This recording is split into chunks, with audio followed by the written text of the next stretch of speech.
कुंभ राशीच्या लोकांनो, सावधान. 8 तारखेला असा ग्रहयोग बनतोय जो गेल्या अनेक वर्षात झाला नव्हता. रविवार, पंचमी तिथी आणि तुमचे स्वामी शनी महाराज अस्त होत आहेत. ज्यांनी तुम्हाला कष्ट दिले त्याच शनीच्या अस्तामुळे अचानक नशिबाचा पलडा तुमच्या बाजूने झुकू शकतो.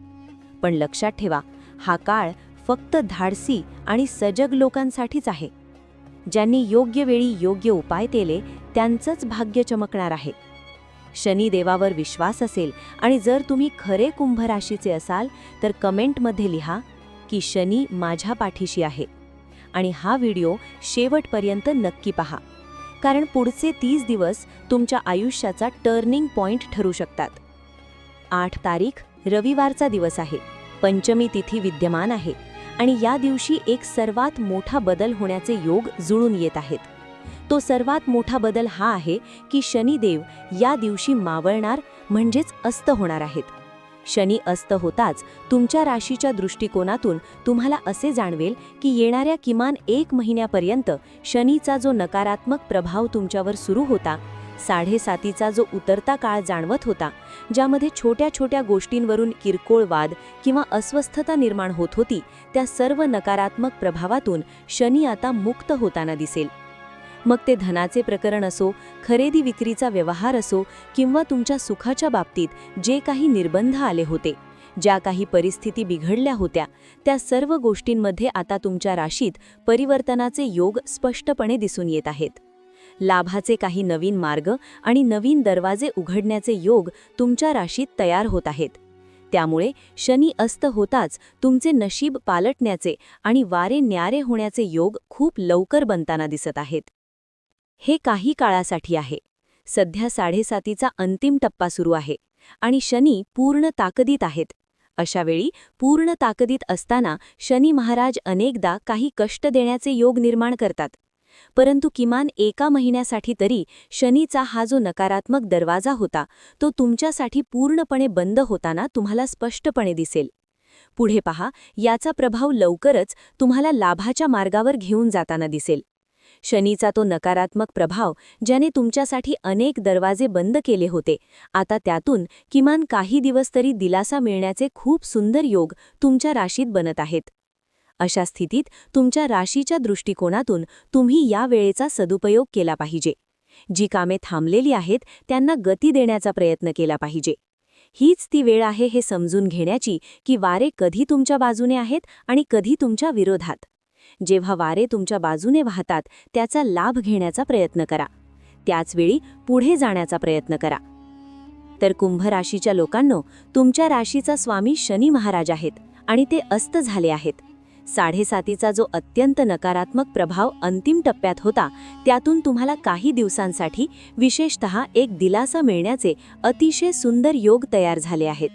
त्यामुळे या वेळेचा सदुपयोग करण्याचा प्रयत्न करा. तुमची थांबलेली सर्व कामे, मग ती जागेची असोत, घराची असोत, जमिनीशी संबंधित असोत किंवा व्यवसायाशी संबंधित असोत, ती पूर्ण करण्याचा प्रयत्न करा. तुम्ही या काळात ही कामे अत्यंत वेगाने पूर्णत्वाकडे नेऊ शकता. पहा, शनी तर अस्त झाले. त्यांनी तुमच्या जीवनात त्या विशिष्ट क्षेत्रात आपला प्रभाव दाखवला आहे जो आम्ही तुम्हाला समजून सांगितला आहे. परंतु एक गोष्ट लक्षात ठेवा, शनी अस्त होण्यासोबतच इतर ग्रहसुद्धा, जसे की मंगळ सुद्धा सध्या अस्त अवस्थेत आहे. सूर्यदेव सुद्धा राहूसोबत अडकलेले आहेत. पहा, शनी अस्त झाले म्हणजे पूर्ण सुटका झाली असा गैरसमज करू नका. मंगळ अस्त, बुध अस्त, सूर्य राहूसोबत अडकलेले आणि 12व्या भावात ग्रहांची चौकडी. पण थांबा, इथेच 90% लोक चूक करतात.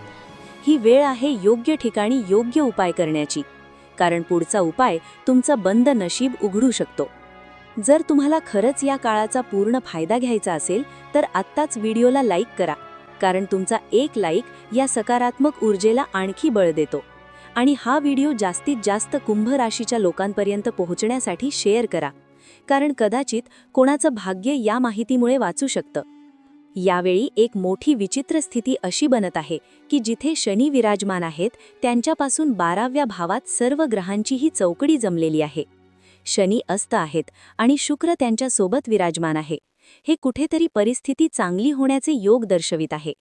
परंतु सोबतच हे लक्षात घ्या की त्यांच्या मागे 12व्या भावात सूर्यदेव जे शक्ती देणारे आहेत ते खरमासमध्ये जातील, त्यामुळे त्यांची शक्ती तशीच कमी होईल. सोबतच राहूने त्यांची स्थिती खूप वाईट करून ठेवली आहे. तसेच बुध महाराज सुद्धा अस्त अवस्थेत आहेत आणि मंगळ सुद्धा अस्त अवस्थेत आहे. त्यामुळे ही वेळ वाया जाऊ नये याची काळजी घ्या.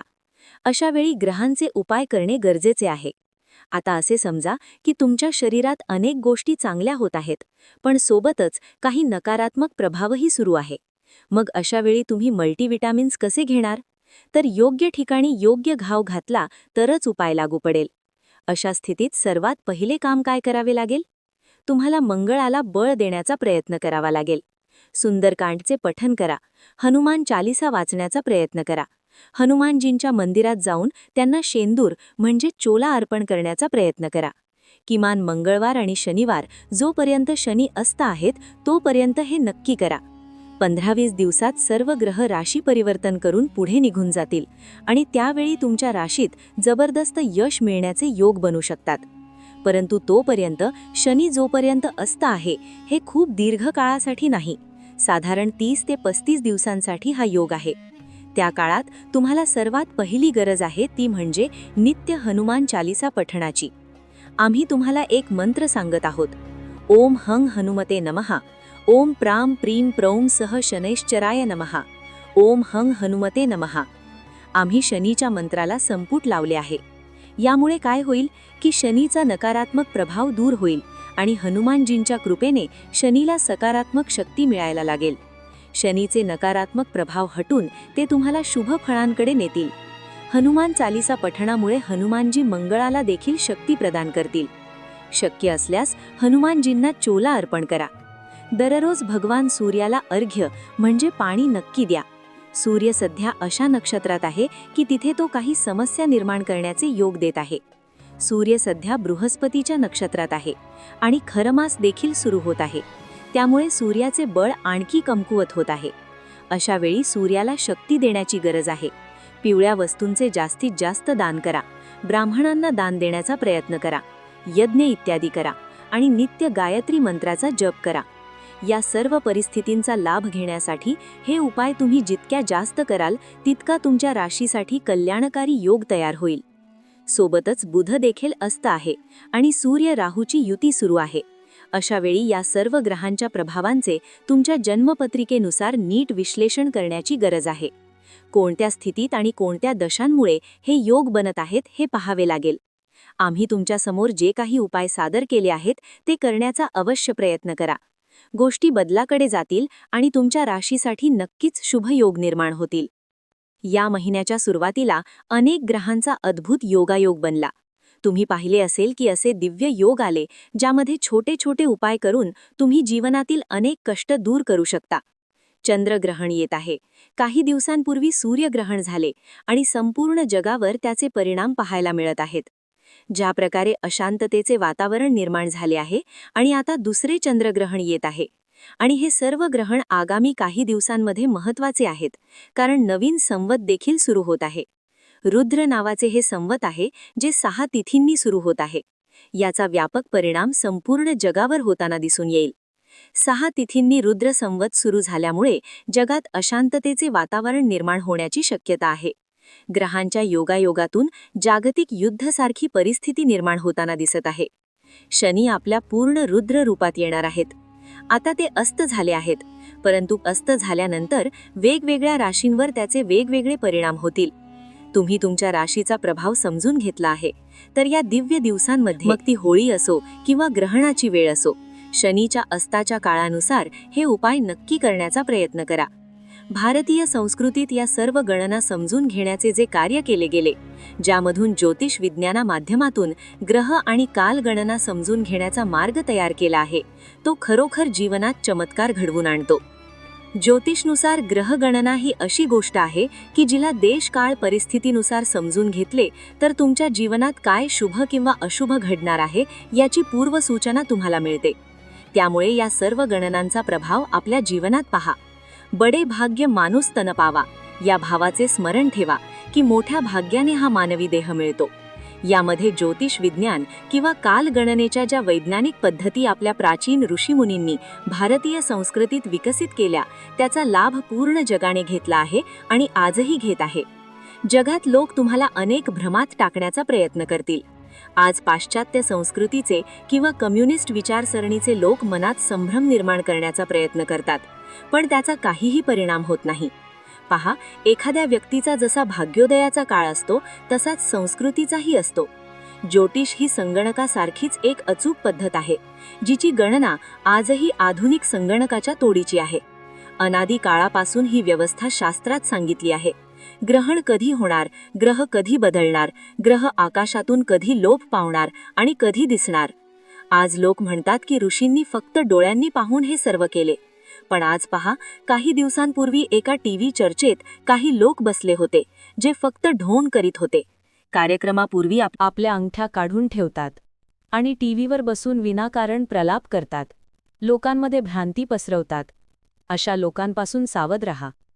आपल्या पूर्वजांनी ज्योतिष विज्ञानाचे जे काही कार्य केले ते आपल्या कल्याणासाठी केले आहे. हे प्रभाव समजून घ्या. आम्ही तुमच्यासमोर जे उपाय ठेवले ते छोटे आहेत पण शास्त्रोक्त आहेत. हिंग लागे ना फिटकरी रंग चोखा होय, असा आमचा प्रयत्न आहे की तुमचे कष्ट दूर व्हावेत. पौराणिक आणि वैदिक ज्योतिषातील या कथा आणि उपाय आम्ही पुराव्यासह सादर करत आहोत. हे उपाय आपल्या जीवनात उतरवा.